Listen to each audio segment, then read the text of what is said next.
That's right.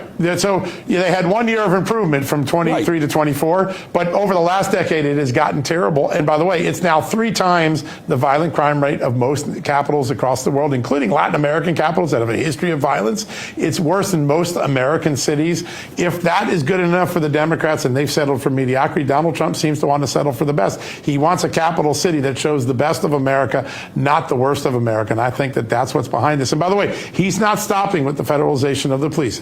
Mark my words, by Labor Day, you're probably going to see him say, I want to take over the entire city. I want the streets fixed. I want the buildings cleaned. I want the city beautified. I think this is a full federal takeover of the D.C. government. Temporary, till he fixes the city, and then he'll give the city a chance to run itself again. But such a gorgeous city, beautiful architecture. The buildings, the government buildings are so beautiful, and they become just horrible.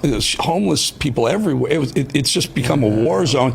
Do you think Trump will? I literally heard this and I was like, yes. And I happened to be in New York when I heard it yesterday, right? And I'm thinking, well, when's New York next? And then within maybe an hour, Trump said maybe New York, maybe Chicago, Governor Pritzker, maybe Los Angeles, Newsom. And then, of course, those folks are fighting back. Yeah, listen, he's got a little bit of advantage in Washington, D.C. because it's technically a federal city and we lend it to the local government under the Home Rule Act. Other cities, he'd have to find an emergency declaration, but he's put other cities on notice. Listen, I wasn't afraid to do it here. You thought D.C. was untouchable.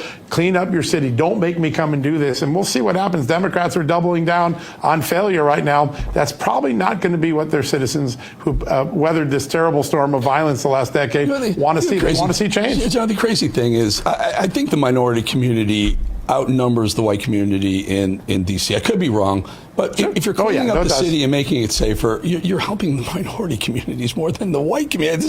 To call him racist for doing it's just insane. John, we got to go, we got to run, but I appreciate it. And you really have really great contacts to get these breaking news events, and we love having you. I appreciate you spending some time at 4 o'clock with us. Anytime, Eric. Thanks so much.